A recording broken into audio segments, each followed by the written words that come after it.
How's everyone doing? Good. All right, so we're going to go ahead and get started. First of all, I really appreciate everyone joining us tonight. I think we have a really, hopefully, productive conversation with you tonight about economic development and some of your questions, some of your ideas. I'm Jim Perrigia, I'm our city manager, and it's really my pleasure to do a little bit of the introduction. We're really excited about tonight in terms of trying to better understand your perspective on economic development, your perspective on real estate, your perspective on what we should be doing in Alexandria. And I'm going to set the stage a little bit. I'm kind of going off script, but bear with me. So a couple of things that are at play here. We've been following an economic development strategy for over a decade, and we've been relatively successful as a community for that. But conditions, as we all know, have changed dramatically over the past few years and perhaps even faster in the last few months. A good example of that is the office market. From an economic development standpoint, we could always count on the ability to recruit large-scale corporate office relocations. There used to be a lot of those every year, opportunities. They don't exist now. Doesn't mean that they're not corporate relocations, but the competitive nature of it is much harder. The ability for us to compete is still very substantial, but we're competing with probably smaller scale.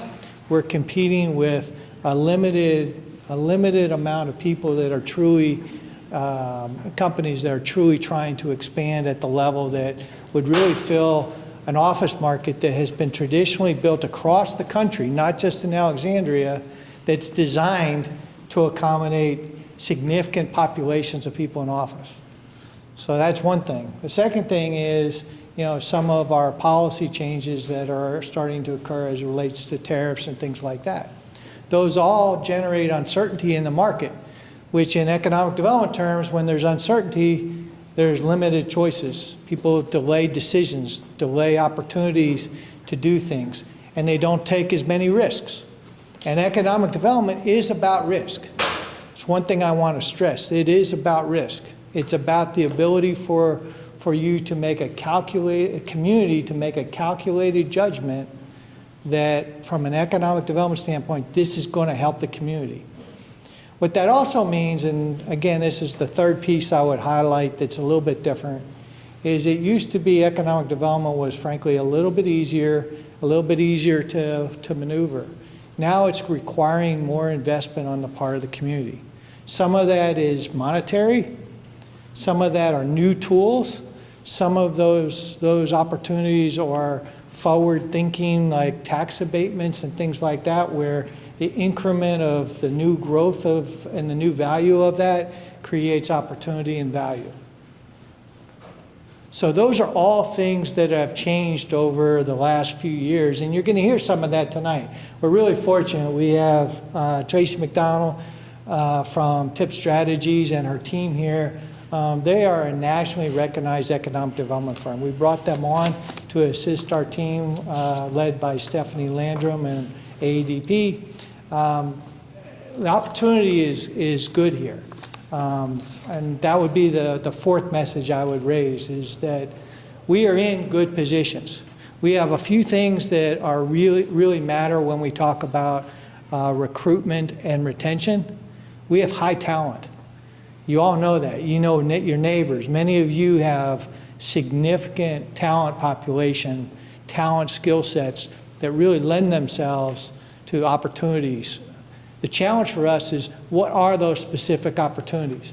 And that's one of the things we're trying to lead towards in the Economic Development Summit that's going to happen on May 8th, is finding where are those potential targets that are special and unique, and we have a high competitive advantage. What should that be? And you can help us with that tonight. The other thing that helps us tremendously, not just talent, is the quality of our environment here, the quality of how we do things here. This is a beautiful city. I live here. I know, I'm guessing many of you do as well. People want to be here. We're going to take advantage of that. The third thing is we have a very strong, steady government. Tonight we have our Mayor Gaskins here. I know she's got probably six events tonight and Oh, things, wow. so I'm really glad that we have her here. But stability in decision-making at the highest levels is also something that we have. The council's priorities that were established 3.5 years ago were reconfirmed in the last 2 months. That matters, the ability for us to have a stable understanding of our governmental structure. I know you didn't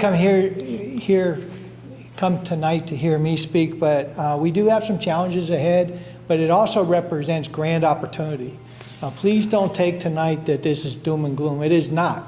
What it means, though, is we all need to help. We all need to use our ideas. We need to use our contacts. We need to use opportunities. And when we see those opportunities, we need to go at the speed of business. We have one of our talented staff in here tonight that's leading our One Start process, which is our new development process. That's intended to have really meaningful engagement with the community, but also critical path. How do we get projects moving and under construction quicker at the right quality level? So we've got all that in place. The other interesting dynamic about tonight is that, as I mentioned before, with TIP strategies in place, we have experts in the room. But our experts don't know exactly what's going on in our city. You have to help us there.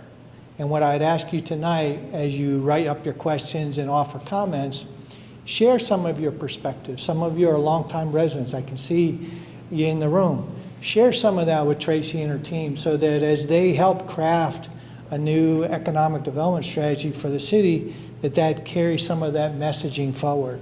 And finally, I would just highlight that this is not the end of the discussion. As I said, May 8th is the next, it's a significant summit. And I think on April 21st, there will be a virtual meeting that continues this conversation. So I know you have cards. We're looking forward to your comments. We're looking forward to your thoughts. We're looking forward to your questions. And with that, I'm going to turn it over to Tracy. Thank you. Well, welcome again, everyone. Thank you, Jim. I think I'm in a good place. I'm not sure. This is being recorded. I'm sure you all know that. I'm president of TIP Strategies. It is a Austin-based strategic planning firm. We've been in business 30 years this year.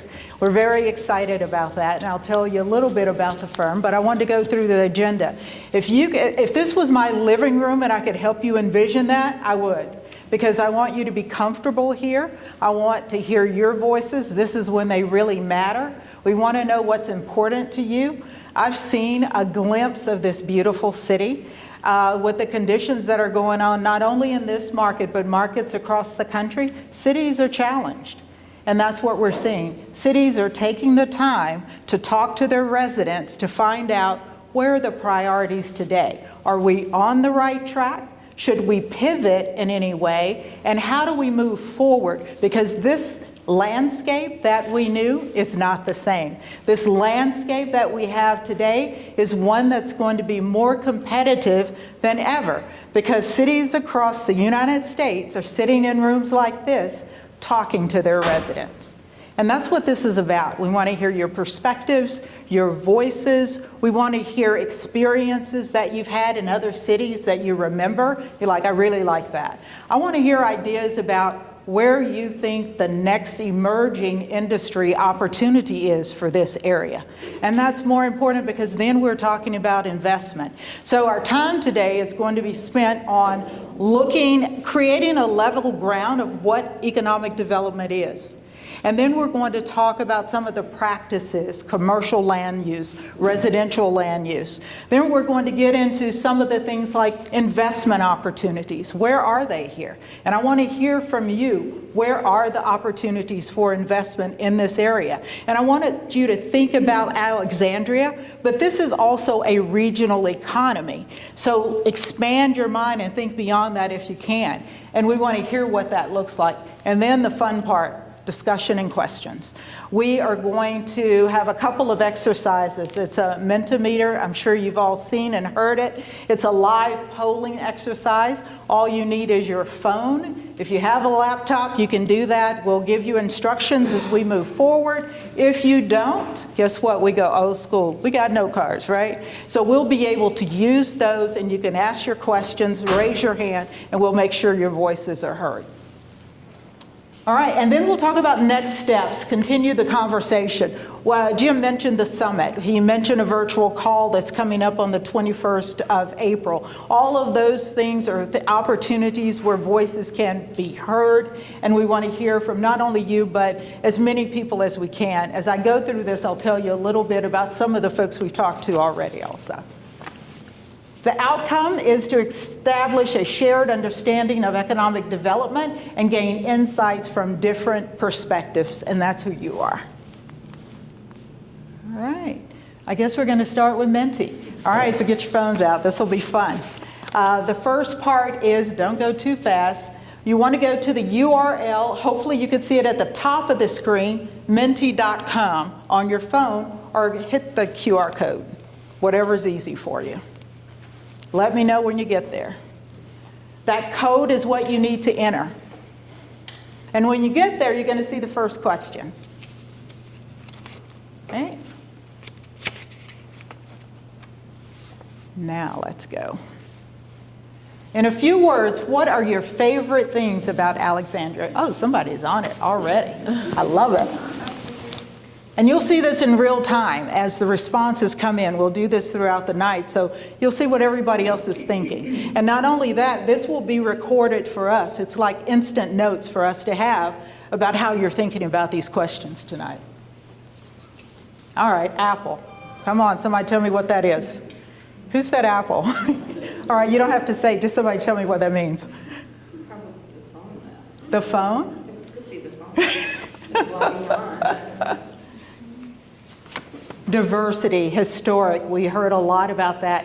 Oh, I love proximity to everything. And if I've learned anything over the several weeks and days that we've spent here, it's that. You're a central hub, a gateway to many opportunities. Sophisticated, location neighborhoods. Anyone want to respond to any of this? Ask a question, why? What does that mean?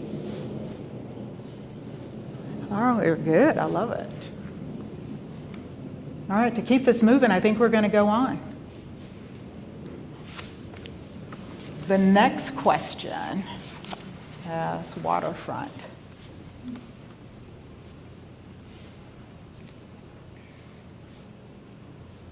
Which of the following best describes you?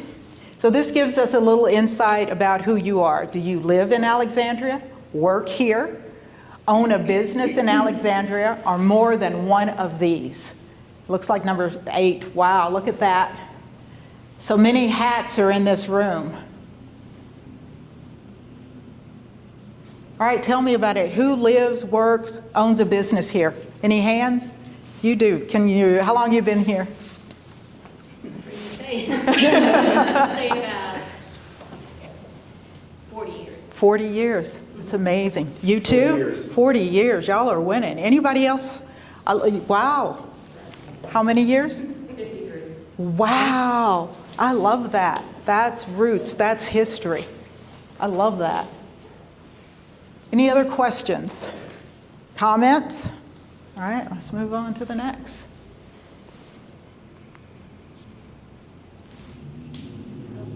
No, we're going to go back to the PowerPoint. Yeah, because this is like the public survey. Absolutely.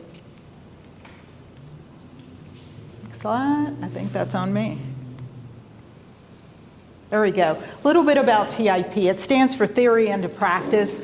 That's holistically what we do. Basically, we design strategies that help communities thrive. We want to inspire leaders across the United States to help build strong prosperity in their communities. Well, I mentioned we've been around since 1995, over 600 engagements, 44 states. I always say that now, that number has to change. I feel like I hit them all every week.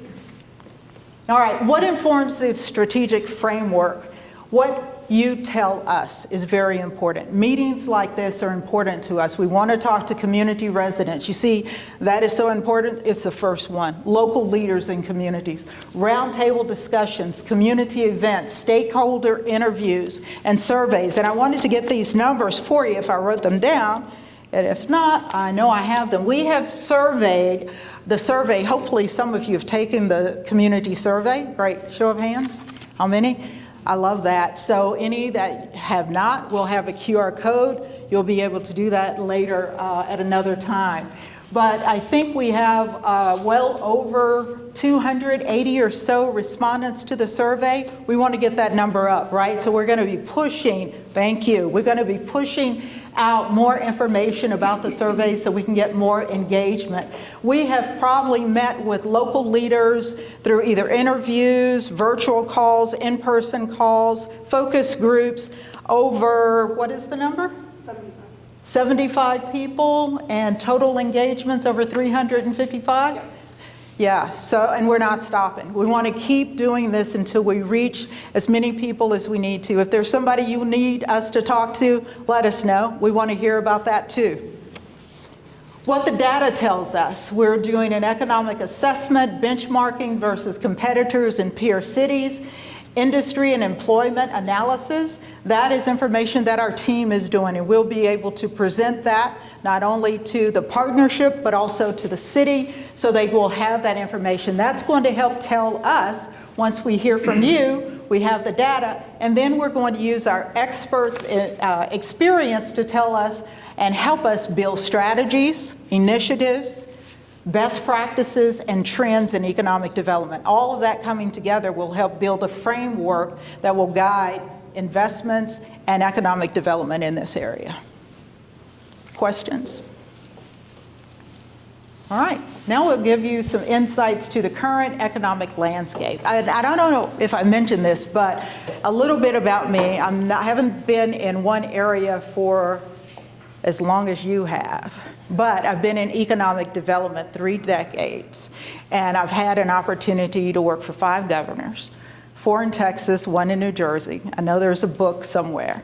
But a lot of fun in helping cities really see how they can thrive, working with leaders across the country. And I want my team here to talk a little bit about their experience and introduce yourself. Yeah, absolutely. Thank you. Hi, everyone. My name is Mishka Parkins. I am a consultant with TIP Strategies. I actually joined TIP Strategies about 3.5 years ago, but I am based in Silver Spring, Maryland. I've worked in economic development since right after grad school, and most of that time I've done work outside of the DC region. So I'm really happy to be here and actually doing economic development work on a local basis. And with that, turn it to Jen. Hi everyone, I am Jennifer Todd-Gwines. I work for TIP Strategies as a senior consultant. I have been with TIP for about 6 years. I'm based out of the Denver area. I have a history in both economic development and community planning, so this project is very interesting to me because Alexandria is such a place with a unique history, a unique way of being positioned both economically and with regards to your community and your built environment. So I'm very excited for your feedback today. Appreciate your time, and I'll hand it back to Mishka. All right.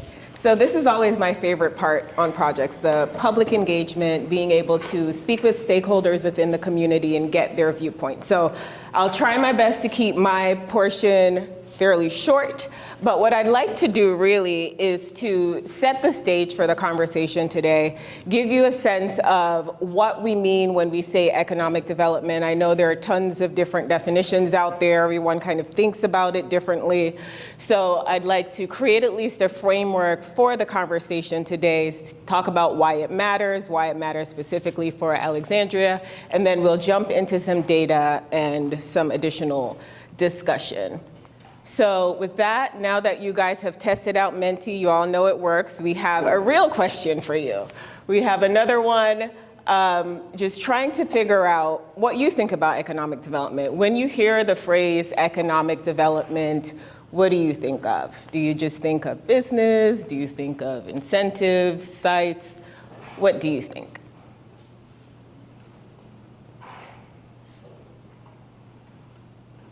And hopefully you all, okay, great. Oh, so these are all good. Growth, quality of life, sustainable growth.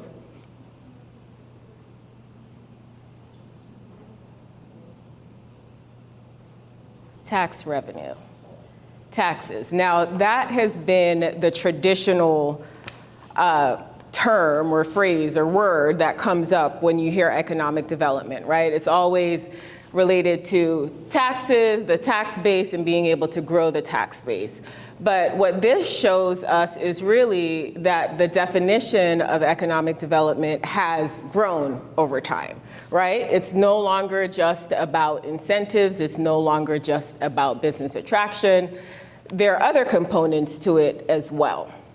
So thank you for participating in this exercise. We'll actually jump back to the PowerPoint, and I'll share a definition from the International Economic Development Council.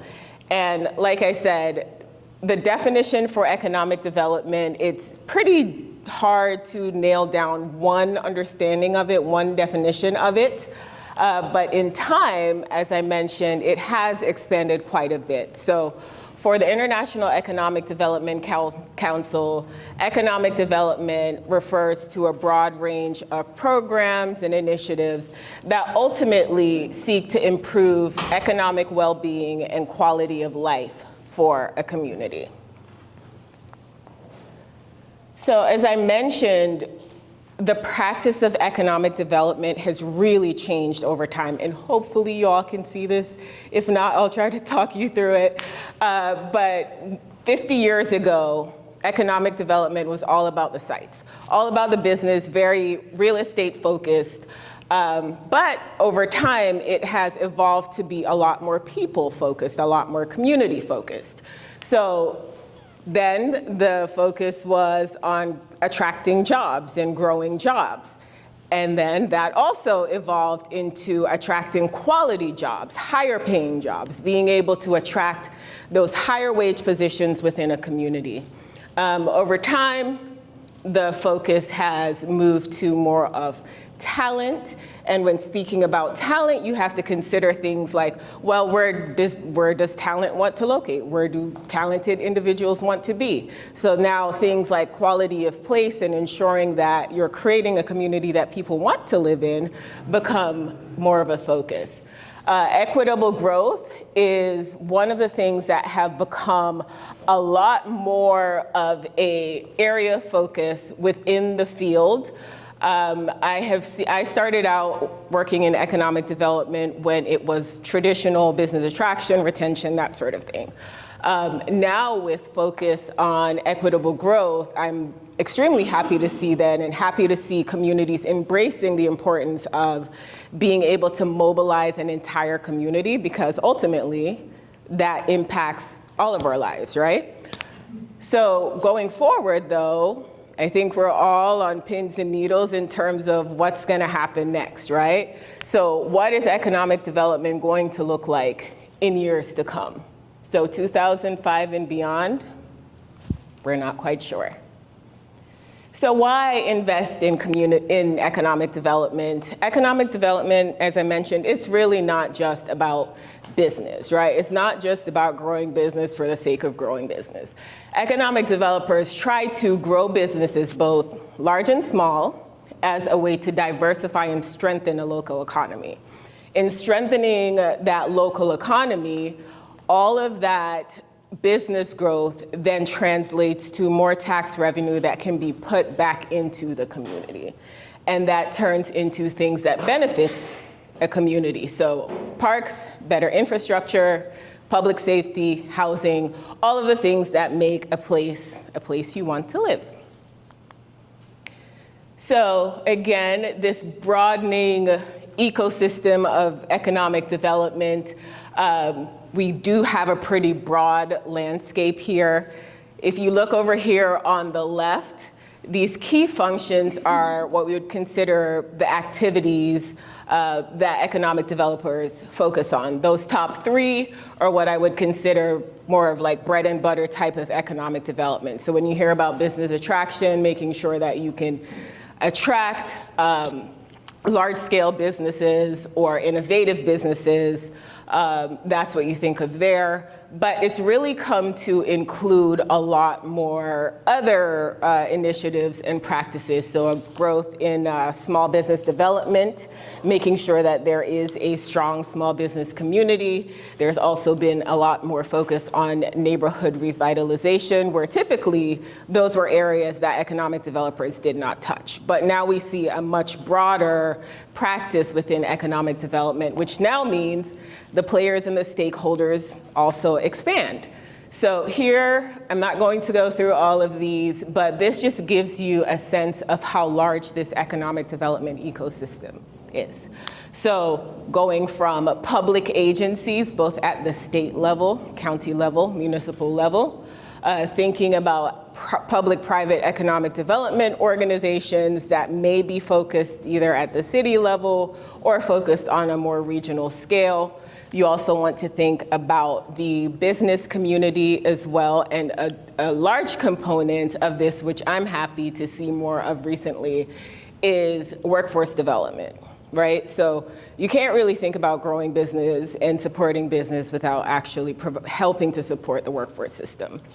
So we wanted to include this to just give you a sense of all the different parts, different players within this broad, very broad landscape, but also to share that each of these players have different levels of impact. They have different tools in their arsenal that they can improve a community or work to attract business or improve quality of life. All of these players have both restrictions and tools at their disposal in order to impact what they do in their communities. So I am sure you all know that the economy as a whole, the national economy, is impacted by a range of different forces, right? And that does then trickle down to local-based economies. These are just a few. I don't want to spend too much time on them, but Tracy, Jen, are there any of these that you want to just speak to really quickly before we move on? I think maybe we'll add thoughts once the Menti comes up and Okay. put that in the national context. Okay, so let's do this. We'll have a chance to kind of talk about some of these areas in the next slide. Yes. Before you move on the stakeholders, could I suggest another three groups? Sure. There's property owners who are making decisions. There's commercial lenders Absolutely. and investors. Absolutely. Yes, those all also play a huge role here within that. So community members and groups, I think, covers some of that, right? So thinking about when you get involved in your neighborhoods, you may do that through either like your neighborhood association, or you may come to meetings like this, but they create a forum for you to be able to share, Lenders right? and investors are Oh, yes, financial different. forces Yes, right outside of our absolutely. community. Yes, for sure. Absolutely. Got it? All right. We could go to Menti next. So you all should be able to just get back to Menti without having to scan the QR code again, just so you guys know. Okay, so Jen, can we skip to the next? He's got it.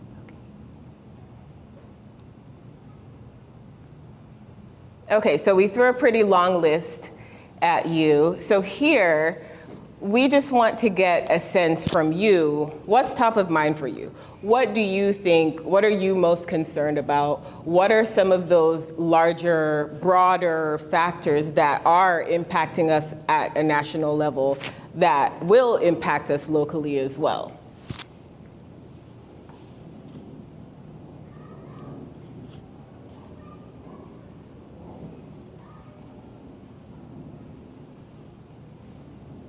It's interesting, we were had an opportunity to be in Washington I don't know, probably the end of February. And during that time, they were hosting IEDC, which is our international conference of all the trade leaders in economic development. We literally polled these leaders, about 100 of them, and had that list there and asked them what they thought were the top 5 important things. The first thing that came out of that was the political environments that they are navigating locally. And it's all different in every community, as you can imagine, but navigating that and understanding local and state politics was the one that rose to the top. Yeah. Number 2 was the federal funding. How is that going to impact big investments like infrastructure that happens at a local level? And that uncertainty is kind of looming in a lot of those leaders' mind. Workforce was another one. How do we continue? We want to attract companies, but if I don't have a skilled workforce in my area, I can't attract companies, because that's one of the top things that investors that are looking to move to communities are looking for.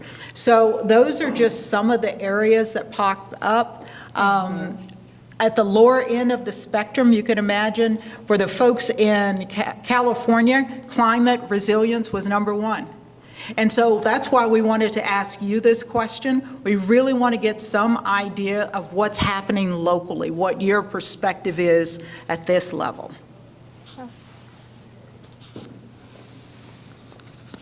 So, what, sure. I think, in my view, having put in my answers, I sort of see us in a lot of ways right now as like a company town of the federal government, just because of how much that affects us. So to me, federal funding and politics almost were very overlapping. Because of that, it overshadowed anything at the local or state level for me.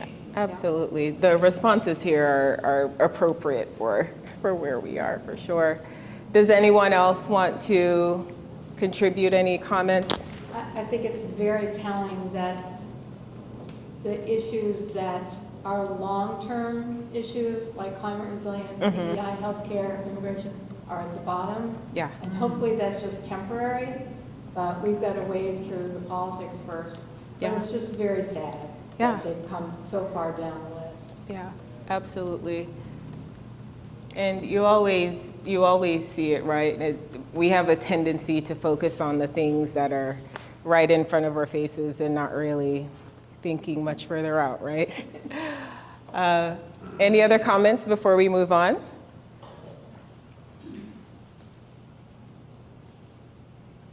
Okay, I think we can go back. Thank you. So, what shapes the context for local economic development? I think this is a good way to bring things back down from thinking about what's going on at the federal level. But really, what happens within your economy boils down to, I'd say, 5 main things. This isn't everything, but these are some of the 5 most important components of what shapes your local economy. So thinking of assets, strengths, and weaknesses. So what are the existing conditions within your community? Thinking of things like being able to have a beautiful waterfront, being able to be in close proximity to an international airport. So things like that are conditions or factors that improve how your community measures up against other communities. Tracy mentioned earlier that this DC region, we have to think in a more regional kind of basis, because truth is, a lot of times when companies are figuring out where to locate, they may not necessarily know where the Alexandria line ends pretty readily, right? Or workforce moves around quite a bit across the region. So for the city of Alexandria, being able to think about your position and role within this regional context, and even along other communities that you would consider similar or benchmarks to your community. What your real estate market looks like, so being able to have access to properties that are at competitive rates. properties that are actually in demand by developers and companies. And the two last pieces, the regulatory environment. So what is it like for businesses to actually try to locate when they want to locate or start a business in Alexandria? Is that process an easy process for them or not? All of those things shape how businesses view your community and how efficient you are in terms of attracting companies and keeping companies within this area.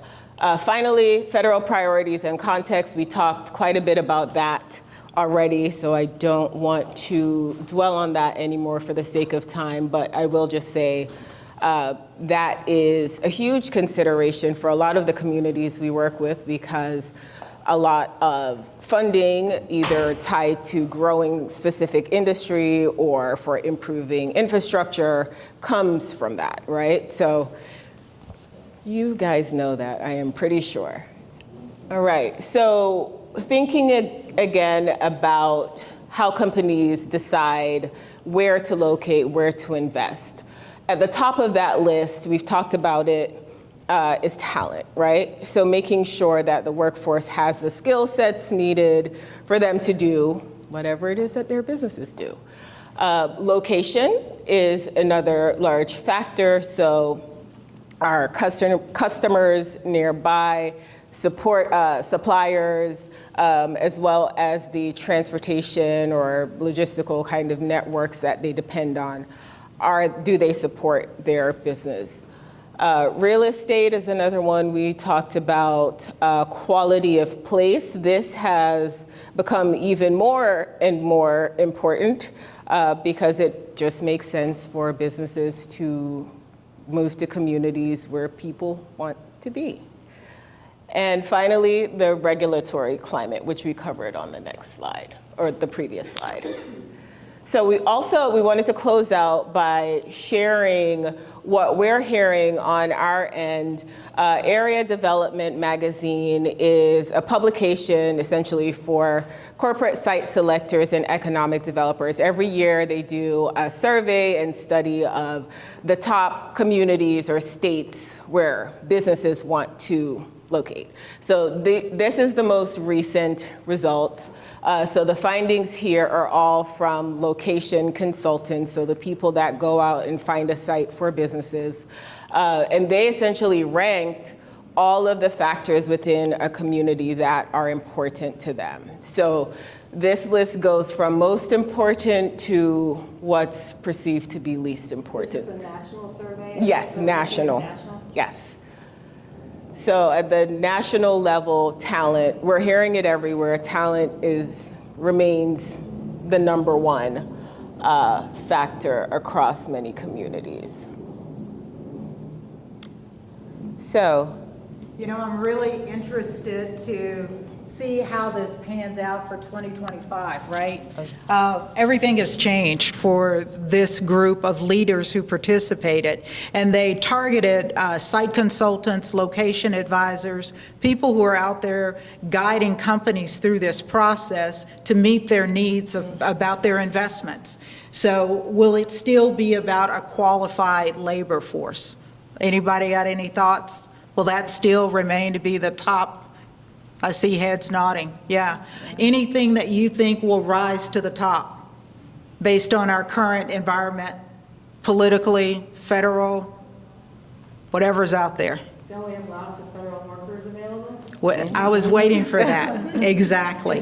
So I saw another hand raised. Somebody else? Yes. I was just going to say, as I look at this, to me, a lot of what I think is embedded in here is we're talking about a business locating here, and to me, the business is sort of like a large company or something, as compared with other forms of economic development that could also be embedded in our community. Yes. So I think I just wanted to reflect that back to you all in my thinking through this, which has a little bit of a different thread to it in terms of what's attractive and needed and not represented fully in the community and so on and so forth. The other thing I was going to say, and it was embedded previously around the cost of housing, is this qualified labor force and the cost of living come together. very tightly, and I think we often in our community draw on the outlying suburbs as the way to balance that, but Right. it brings a lot of other negative repercussions with regard to traffic flow. Yeah, your point is well taken, because when you look at a healthy, strong economy in a community, it has a diversified mix of industry, businesses, all the things that can contribute to the bottom line, right? And so I think your point is really good, but this right here is only targeting the site consultant, so it's a narrow focus. Yeah. I think one thing that's missing is availability of transit. Because right now, we have transit in a limited area in Alexandria, and most of it is suburban. Yeah. And we only have a few arterial routes that people can drive on for access. And that's definitely as a consideration for Alexandria. Yeah, they probably lumped it under logistics and infrastructure, but it should have been called out. I agree. Agreed. We got to move people. Anything else? All right, let's So with that, All right. Well, my job is to follow up on Mishka's context around economic development, to talk a little bit about uses. I think we're all pretty familiar with how the building is occupied on the inside, and that's what this particular segment will focus on. I wanted to start off with two of the most frequently seen uses in Alexandria. The first, of course, is residential.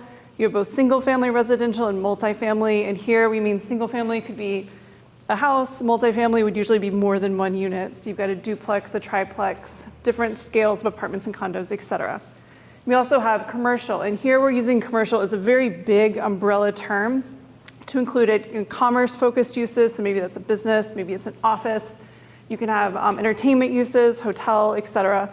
All of these kind of under the commerce piece, travel, convention, as well as some of the other commercial uses. Here we're looking at mixed use as well as industrial, and specifically in the Alexandria context, it's more of the light industrial uses, not the smokestack of your grandfather's economic development time, much more of a lighter use, generally speaking. In the next 3 slides, I'm going to show a couple of trends for real estate at a national level. A lot of these are echoed at the local level as well. First, we're looking at commercial office construction. I think, as a lot of us know, that kind of fell off a bit of a cliff with COVID, a lot of work from home. That trend has continued at a much higher rate than we've ever seen before, very much dependent on both location and occupation, which I think you guys are probably aware of. Specifically kind of noting that this is the amount of office construction currently happening as a % of current inventory.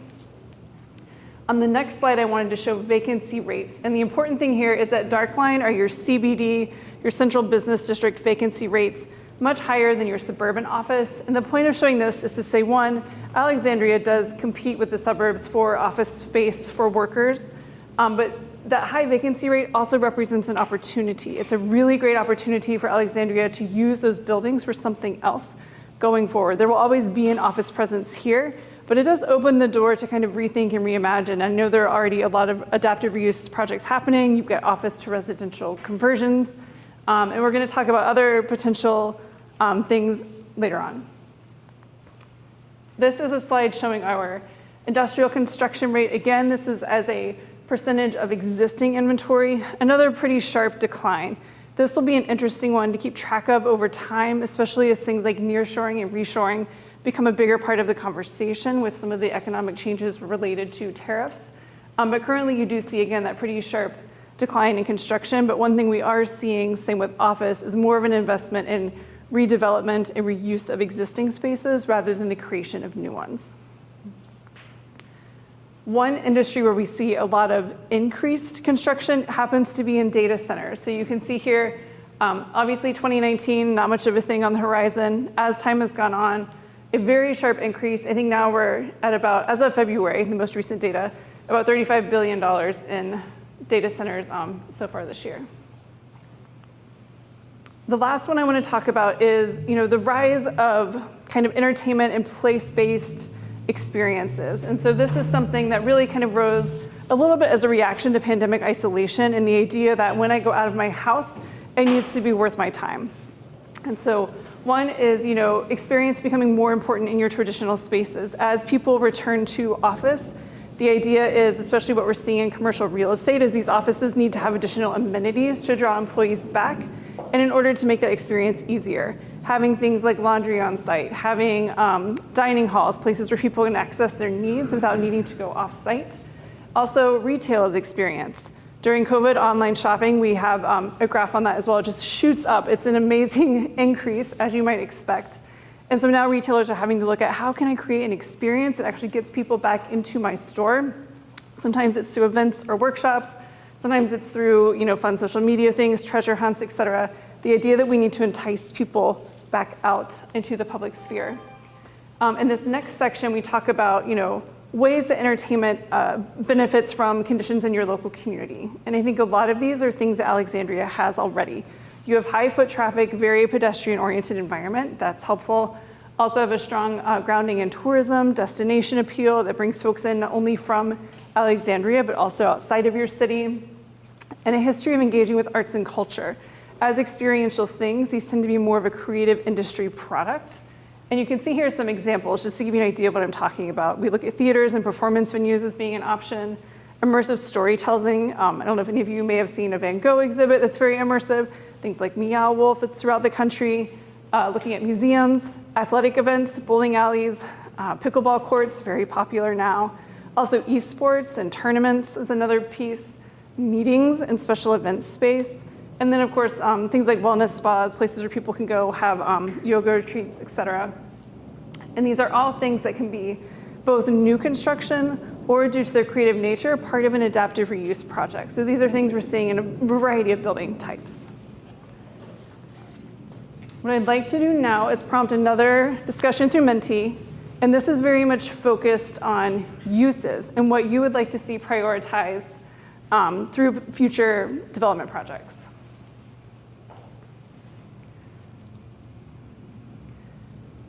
And here I ask, on a scale from 1 to 5, how would you prioritize? Sorry, can you go back to the QR code just for people who just joined? Oh, yes. Thank you.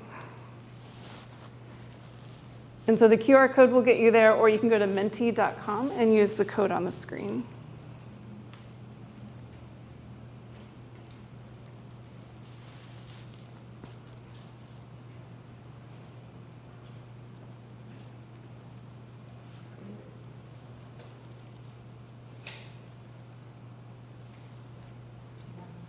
Question. Yes. The public survey, to me, just felt very touchy-feely. How do you feel about this? How do you feel about that? Yet there were no questions where you could offer a suggestion for something. Is it possible to change that? Because you would reach far more people that you're not talking to, that you don't have listed. Because, as Jim said, we have a lot of talent here. And there are a lot of people, and very transient as well. Not all of us have lived here as long. That's my friend. And so we've seen things that have happened in other cities and other areas. As an architect, I've seen at the beginning of every decade, there's a recession. It's happened for the last 50 years. And you know as a business owner, and I know as a business owner. Yes. And communities had to be creative and figure out ways to stimulate more businesses, more affordable housing, better transit, in order to help out at those times when everything is so low. And we're at probably the lowest point we've been in history in terms of the not knowing what the future is bringing or what's going to happen with this administration. So if there's a way to add or even have another survey where people can offer suggestions. Yeah. Be very helpful. I like that. I really like that idea, and I don't know if we'll be able to do it for the existing survey, but there's going to be a question at the end of this process that will ask you how you want to be engaged as we go through as a city or the partnership makes decisions about opportunities and future investments. We could try to make recommendations where that kind of opportunity exists for people to give feedback and respond to things. So if it can't happen at this time, it's definitely something that could be built in. And I would add, Juan, your suggestion is well taken. I think during these kind of countdown conversations and then at the summit, we're opening it up. The idea was for that first survey, we really wanted to focus on kind of the visioning piece and what people think and would want to see, kind of more of that aspirational feel. But definitely after the summit, we're also planning on another survey that will be more of feedback-based. To the earlier slide that Tracy showed, we're kind of like the what you tell us informs kind of our approach is we're still in that learning phase. So, but we will be providing especially things for you guys to react to and say what we like, what we don't like, how you'd want to refine it, et cetera. Because there is a lot of expertise in this community that we want to leverage as we go forward, for sure. I think another way to think about it is the city and the partnership is they want to create a relationship around economic development with its residents in a bigger way. And I think, understanding that if we get a great response to surveys, maybe that's a tool that we could use. Is it better to have, a town hall every 6 months to talk about the progress and things that are happening? A lot of communities have the state of the economy. Those kinds of things will give insights of what's happening in real time. And so we want to hear more of that. That's very important. It definitely needs to be a process that's ongoing. Yeah, got it. I'd like to spend a couple of moments on this particular slide because there's a clear preference for first entertainment and then retail. And I'm curious, and anyone can hop in, was there a specific use or product that you were thinking about when you chose your preferences? Specifically, maybe start on the top two with entertainment or retail. Did anyone have a vision of something when they picked those particular things? Oh, yeah, you got it. Sorry, I'll kick in here. I'm talking too much. I think in entertainment, I think we have an arts district concept that has not fully come to life yet. So it's hard to say because we have things in process. Perhaps that will fill part of the gap. But I think some of the things that were up there around, my son's a big soccer player, so I have a particular interest in youth sports. I do think every time I have to drive an hour to go to a soccer tournament and come back home every night, I say, why can't we do more of that closer to home? Sure. So I do think there are ways to think about even some of the future parcels of land that are coming online, like where the Mirror Power Plant used to be or whatever it's called, as an example. But there are to be developed parcels. It may be too late for that one. But I think there are also opportunities to retrofit existing land to allow for more of those things, and I think that is one example. But every time, as I said, I leave the city to go shopping or to experience something that I have to go more than 20, 30 minutes, I think we could have that here. Yeah. So. Yeah. Hold on to all of those thoughts because there will be a question later about what it is that you have to leave the city for and what's missing, and we do want to hear some of those specifics as well. Yes? I think entertainment, one thing we need to think about is how kind of split up we are. We've got thinking about kind of entertainment at Potomac Yards. We've got the kind of North Old Town district there. And so we're kind of competing against ourselves in some ways, and we need to have kind of a clearer picture of what that means and where that type of thing would go and not be competing against ourselves. Yeah. Good point. Yes? Just out of curiosity, so on a scale of 1 to 5, you're asking this group how to prioritize. But we did this 20 years ago, and a professional group called Delta Group, I think, they said hotels is #1 because in terms of the cost benefit to the city. So I'm happy to say yes, this is what I would like, but are we looking at what other groups are looking at? Yes. As well? Yes. So I view kind of this process and then the summit and the other countdown conversation is kind of like part of this tapestry that creates the decision-making framework. I think we want to hear what is amenable to people who live and work in Alexandria. We'll be looking at economic realities. What are we seeing in terms of trends? What's successful? What isn't? But also, even if something maybe is not really advantageous right now, what can Alexandria position for in the future, especially given some of the big changes that are affecting your economy right now? It's kind of looking at some of that mid and long-term positioning as well. But this is definitely an important part of it, but this is not the whole necessarily. And what's your name again? Your name? Mark. Mark, I have to say, in prepping with this team for the last couple of months, I said there's going to be someone in this group that knew or was part of that other summit. and I can't wait to talk to you about it.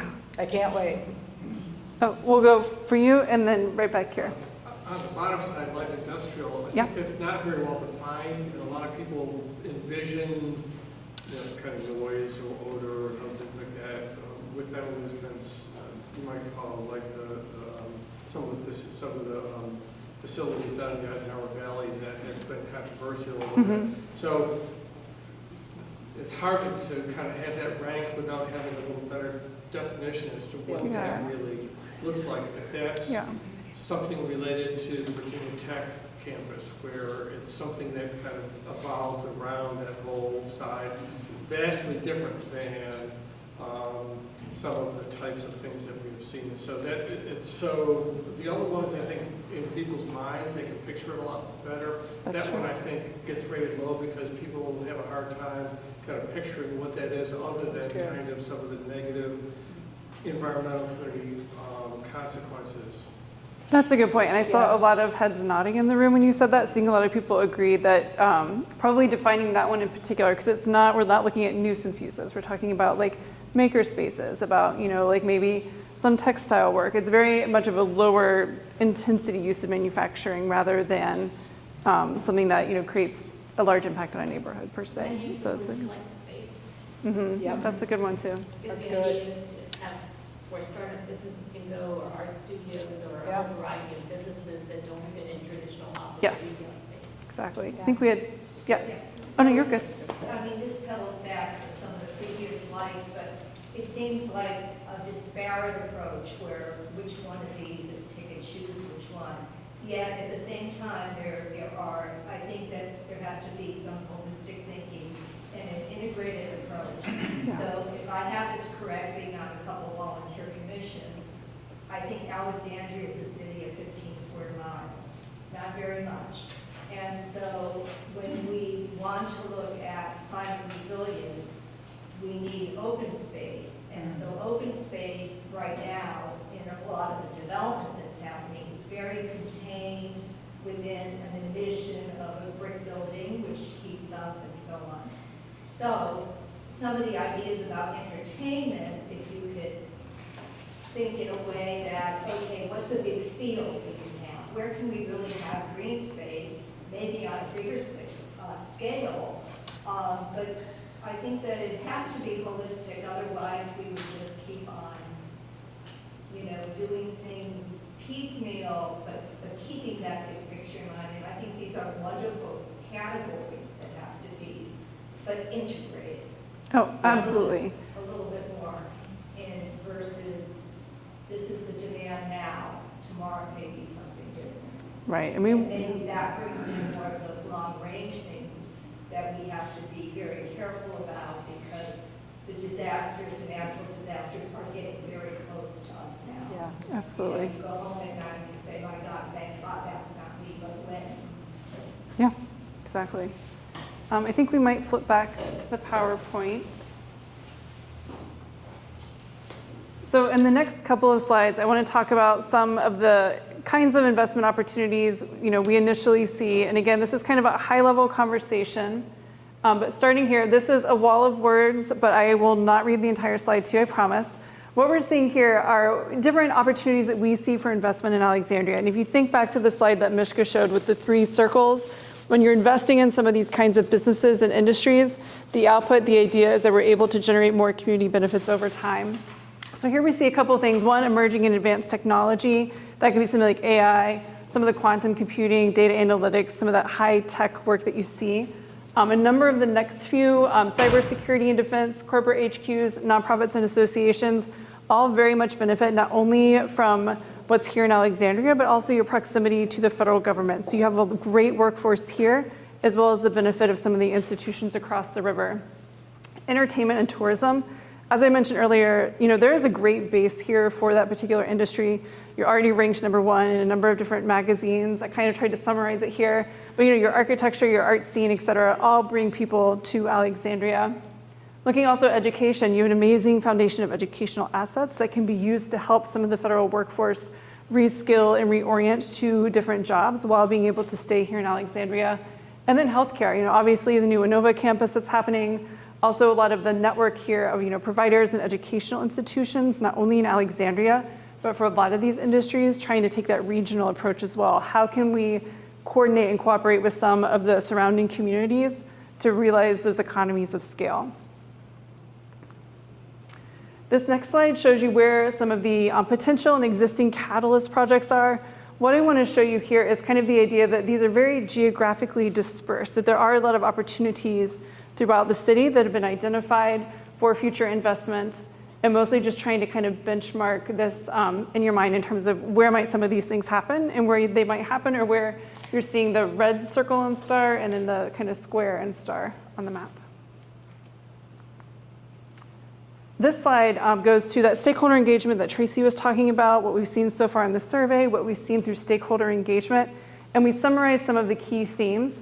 I put them in order of what we've heard from folks. It doesn't mean this is the definitive statement of anything more than it is just what we've heard so far.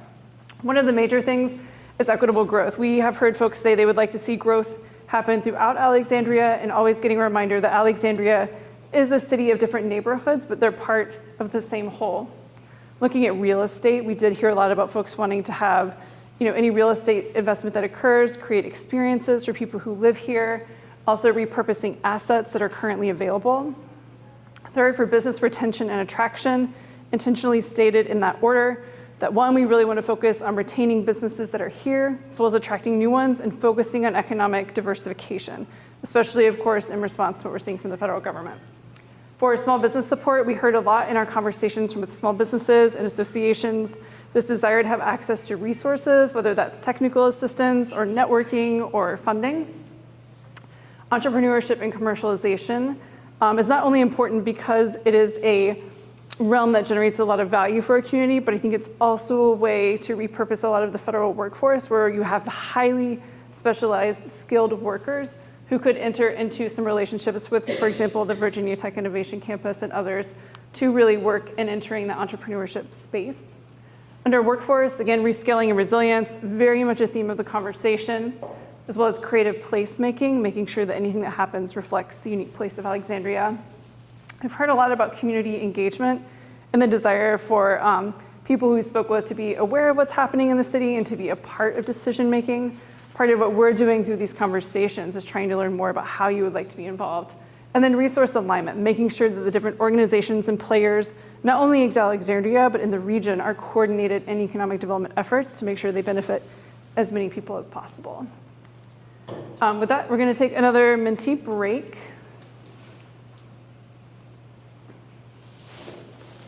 Little did you guys know your fingers were going to get a workout today.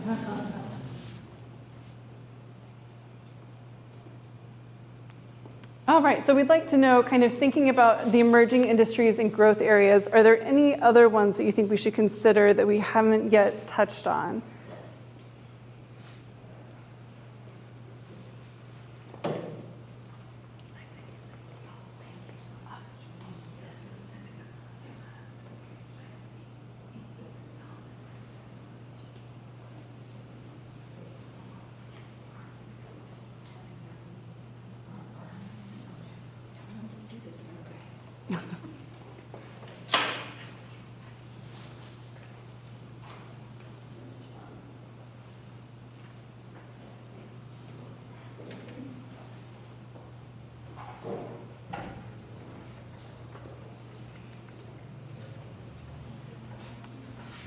So while folks are replying, I'm going to pick on the one in the middle first for sports tourism. I know we heard a little bit about like youth sports and tournaments. Is that what we're thinking about here? Are there other ideas related to that sports tourism piece? That's it. Yeah, that's it? All right. And regional league. Okay, yeah. Because we are in a perfect location Yeah. for the region in terms of bringing people in. We're within a day's drive, as you mentioned, of 50% of the U.S. population. That's great.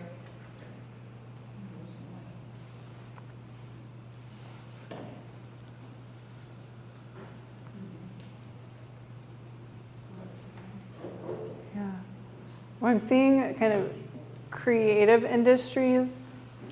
Does anyone want to expound on what they were thinking of when they put creative industries up? Like what that might look like. And even if you didn't put it, you can tell me what you think it could look like here. Does anything surprise you about the list? Yeah, I'm curious. There any surprises on that list?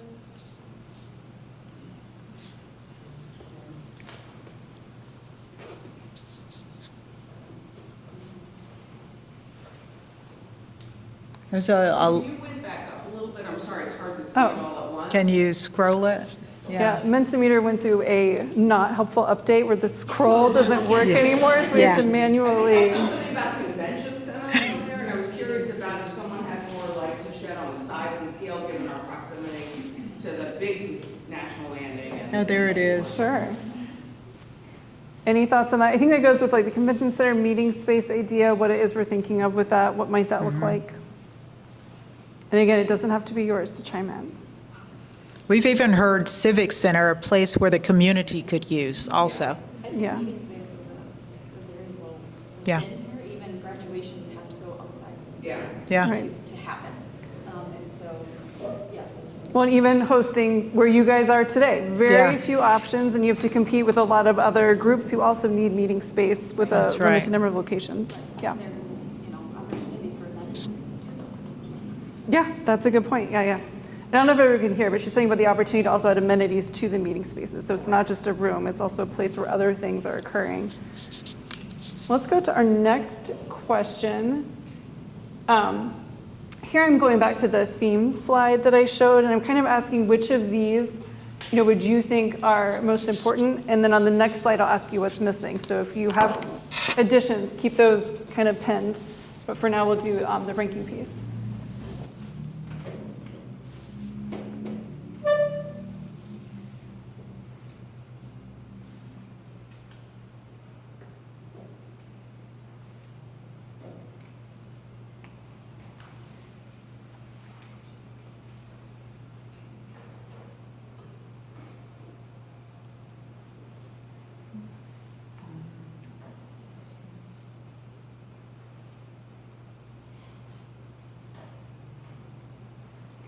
Now also, you guys can rank as many as you want. You can do all 9, or if you only care about 3, you can submit after 3. It's up to you. Well, it looks like we have a number of responses so far. Business retention and attraction. Why, if you pick this as your top choice, or even within your top 3, was this a high priority for you? What were you thinking about when you chose it? Is it more about small businesses? Is it about those medium or large size employers? Yes. Any and all? So, okay, any and all, got it. Did I see a hand up here at the corner of my eye? Maybe not. Okay. What about for real estate? In terms of prioritizing that for the future health of the economy, are we thinking about development projects? Are we thinking about redevelopment? Yes, and what might that look like for you guys? Yes. I was thinking about mixed use types of, so it's not just solely economic development, but can we have good housing opportunities for people that are affordable as part of that? So real estate is a big umbrella. Yes, yeah, absolutely. And that goes to the earlier comment about that systemic view of how can we make sure we're hitting a number of different priorities at one time through some of these big catalyst projects. Well, let's talk. Well, actually, I'm going to go to creative placemaking for number 3. I'm curious, because Alexandria is such a unique place in terms of your built environment, cultural history, what are some of the things that you would want to see through that creative placemaking piece? What might that look like as we move forward as a growing community? I kind of think, again, of the kind of mixed opportunities that are not, so we just don't have one type here and one type there, but it's kind of integrating these types of opportunities for people working and living in Alexandria to have, ready access to this variety of places. Gotcha. Oh, yes, and then here and here. Yes. In our community, it seems that placemaking only occurs in the context of a new development project. And I'd like to see it happen in a broader sense throughout the city as part of just our way of doing business in the city. Yeah. There are plenty of places that could be made more attractive with some investment that would relate to other places and make the whole much better. Absolutely. And if we have too much of a narrow focus, and if one day the developers go away because there's a recession, then for 2 years we're doing zero placemaking. Right, and that also speaks to spreading it out across a bigger geography too. Yeah. That if you're not just focused on the new, but also the whole. I think I had you and then you next, maybe? Yes. Yeah, I think when I think about that, I think about the small footprint that Alexandria is with a very strong community, and lots of different neighborhoods, and viewing the city as a city campus. So when we're placemaking, it's across many neighborhoods and is diverse. Yeah. Part of it. Yeah, that's Absolutely. good. Yeah, I was just going to add, sort of in a different lens to what was said about new places. I feel like we think a lot about Delray and Old Town as places with sort of a personality and a reason for being, but we haven't done as much to build out some other hubs that may bring its own kind of gestalt and another reason for whether it's local people or the region or visitors to go to them. Right, I think it goes to kind of your point about making sure that things are connected throughout the city and not just concentrating in like one spot or another. Yes. And I think my comments related to creative placemaking. Yeah. As we redevelop and we have things going on here in Old Town North, we're losing a lot of businesses that have been in place for a number of years. And where can they go and where can they find new space? And the cost of that space is often prohibitive. So Yes. What do we do about people that are displaced? That's a great point. And I think often when people talk about displacement, they think about people in homes and not people in businesses. And that's a really good add to that conversation. Any other comments about kind of the ranking here or anything else that you've heard in the room? I'm Yes. curious what people meant by entrepreneurship. Does that mean encouraging more entrepreneurs, or does it mean the city providing resources for them? I mean, I don't know what people were thinking. Sure. So I'll reflect that back to the room. She was asking, if you chose entrepreneurship, are you thinking about the city, maybe providing resources to entrepreneurs? Is it about growing entrepreneurs generally and having more of them here? What are some of the things? Is that correct kind of restatement? Yeah. What were some of the things that you guys thought about if you chose entrepreneurship as a priority?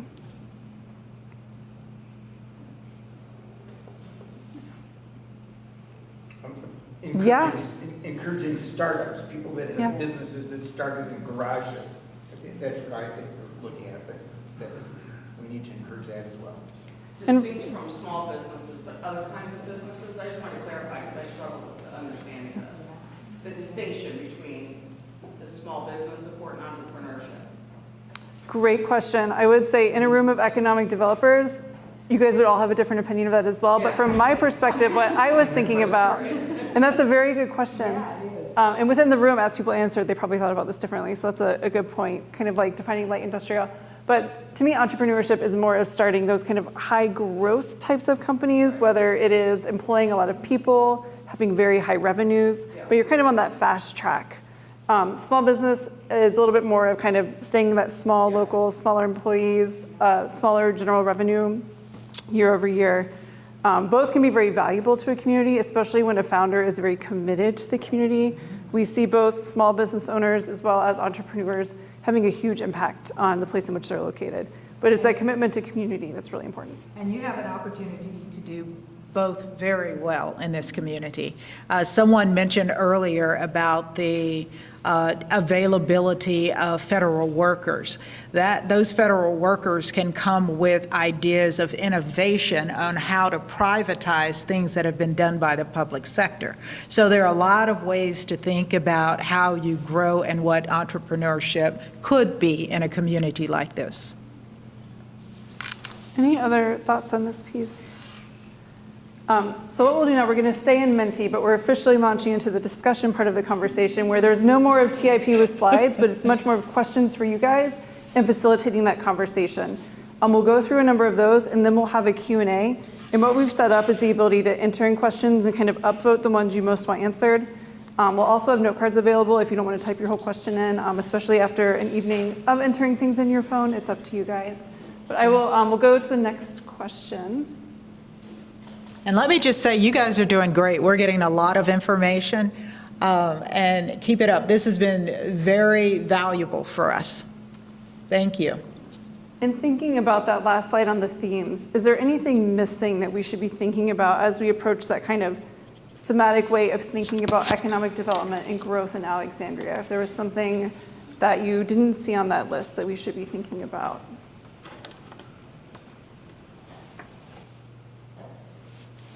We don't know what we don't know, Yeah. right? Can you just label this again, please? Oh, yeah, would you mind just hopping back one?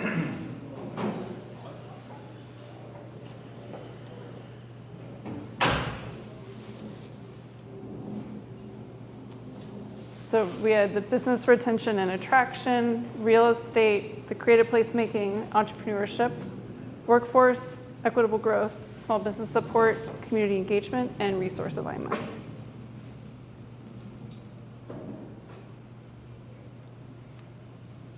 Maybe getting, we're not talking, are we talking? Oh, or filling you it can in? talk. It's okay. I think this will help us keep track of everybody in the room, but we also want it to be interactive. Yeah. So, I would say making it easier for business to locate here. okay. And what would that look like? Is it kind of some of the incentives you're seeing? Is it some sort of assistance or? Partially the regulatory environment. Okay. And partially getting a better communications between residents and business. Okay. Yes. I just thought we had like a light industry or something, but growing up in a small town in a different era, there were factories and things that ran 3 shifts. There was the graveyard shift, there was the 3 to 11, and there was the day shift. And it thinking big in terms of an industry coming in, I don't want to say, oh, is it a ship industry or something like that. But for example, those things are going up. I think we still have a very good rail infrastructure and other things that can really be taken advantage of, especially with this climate now, bringing more back. There are opportunities for that. And I feel that the 3-shift thing, which my father worked at 3 different shifts, gives the advantage to people who need the daycare at one time of day, and it's a stable business, and it allows for growth, it allows for generational growth and wealth. And I think the only place we kind of see it now is in the hospital industry, and if things disappear with, budgets for healthcare and so on, I think we should just be cognizant of that if we're thinking of industry. Yeah. Like over near Potomac Yard, I haven't been over there, but there's some land there, there's shopping centers, it's adaptive, you could do all of these things in one place. So you reduce emissions and so on, but thinking like that way, I don't know. Yeah. Oh, there is no wrong answer, so you don't have to know. We're definitely, this is the brainstorming ideation phase. So I'm seeing tourism mentioned here. That's a great call.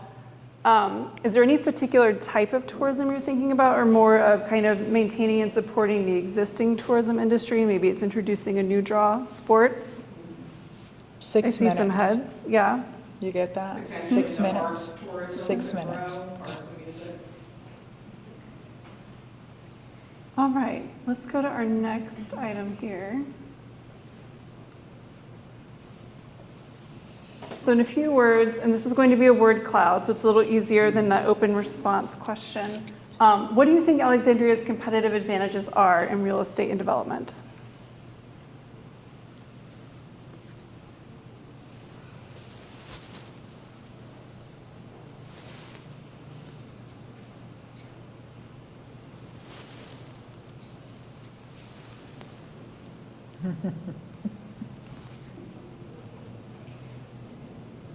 That's true. That was reflected in a lot of our industry components, that proximity to DC location. Oh, I like that. Pedestrian friendly for sure. Location.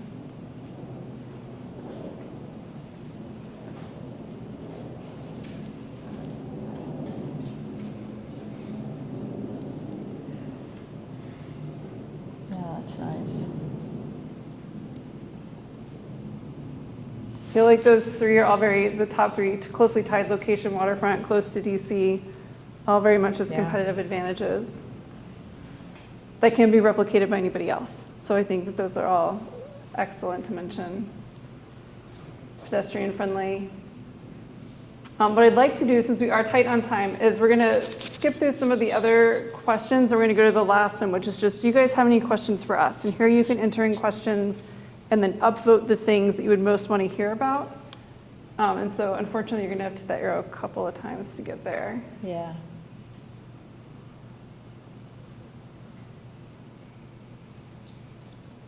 You know, one of the things that Jen shared with me, I think it was earlier today, she was walking to dinner last night and she noticed that someone had an amazing bike. She likes that stuff, and parked it outside of her restaurant, and there were no locks. Just parked it, right? And knowing that we saw that on the screen when you talk about pedestrian friendly, you're looking at me like, no way? I mean, My bike outside a restaurant with no lock. he did have his helmet on inside. Totally. It's locked up here right now. Oh, mine would also be, he did have his helmet on inside and I think wasn't staying for too long, but I live in Denver and you would never. It would be gone in 2 seconds. You have more bikes left there or something. We do, and a pretty savvy ring of thieves. But, you know, what questions do you guys have about, you know, us, about this process, about where we're going? Yeah. So I appreciate the insight and the questions that have been asked and Yeah. the priorities that you're looking for, but what does your organization have to do with implementation of any plan? Great question. Because that's one of my issues when we did this 20 years ago. Yeah. We fell down on implementation, I think, so. Yeah. Yeah, and as former practitioners, the worst thing to get is a plan that sits on a shelf and is basically a dust collector. So we do very much focus on implementation in our plans. One, when we create that strategic framework, we'll have goals, we'll have strategies, et cetera, but what we leave with is something we call our implementation matrix. We take every recommendation, lay it out, work with the partnership, work with the city to identify who's going to be the lead on this, who's going to be supporting, what does our timeline look like, and then what does our reporting structure look like over time? So that then there is that mutual accountability. And so when we work with clients, there are so many different ways you can go about this, but we try to find what works within your existing structure. I think whenever we create something new, it's much harder to implement, but if we can leverage some of the existing groups and meetings that occur, that's one way to help, as well as that reporting structure where it's like we're going to revisit this constantly. We've had everything from a client who nothing went on an agenda if it wasn't tied to the plan, to people who have various working groups that come together and meet. So we don't know what it will look like here yet, but I think once that framework is developed, we'll be able to create a responsive implementation framework. But it's a huge point of focus. Great, I'll work with you. We love I it. think We love that. Red jacket and then green and green. And forgive me because I missed the setup coming in. Yeah. One thing that does seem missing in this conversation is that, Alexandria City sits right beside Arlington, sits right beside Fairfax County, sits right beside Washington, D.C. Yeah. And we're not having this conversation in a vacuum of what is there in these other places. And they also have economic development organizations. So do we need to be also thinking about how we think about this competitively? I mean, whether you're in Alexandria or Arlington, sometimes you don't realize which one you're in. Yeah. So we're talking about it as citizens of Alexandria, but we need to be thinking about it as localities that, businesses aren't going to necessarily differentiate until you get to that next level in the conversation. Yeah. Right. Because they think of it as a region. So, I mean, did you guys set that up at the beginning? Did I miss that part of the conversation? We nested a little bit in kind of talking about the areas for investment, like the industries and whatnot. And to me, you're absolutely correct. Boundaries only exist on a paper, especially in a region like this. You have, commuters who cross boundaries. You have companies who look at the region before deciding where to locate. So I do think that regional approach is important. I think we have a little bit less influence around that, but it is an important thing to set up, as we move forward in the implementation piece, is how will we be reaching out, with those other communities. Yeah. For example, when you were talking about the workforce, the federal workforce, that you could recognize it as a regional draw, but it's something where you could have a specific plan. You can. Position competitively against other data.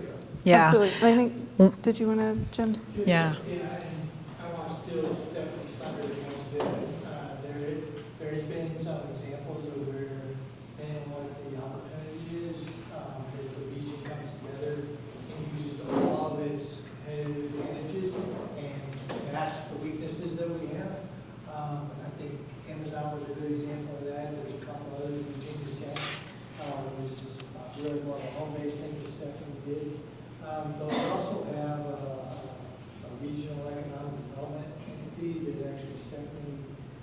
won't say this, but she created that with Fairfax and I think Loudon and some of the others that really tried to get together and where we think as a region we'd be most competitive to recruit something, that's what we do. I would also say that we are in a competitive thing. The reality is we compete against each other. So for some things, we're not going to collaborate as well.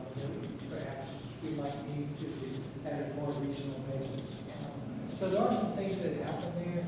I think with the changing environment, particularly with the federal workforce, I think part of what we all understand the risk, but do we understand what the skill sets are that perhaps are coming on the market and how do we capture that? That to me is a very regional thing, and that's where we then, if we have a stronger understanding of that, I do think that where we do have the big opportunity, that gives us a different competitive advantage than some other communities. Because you saw on the list there, talent.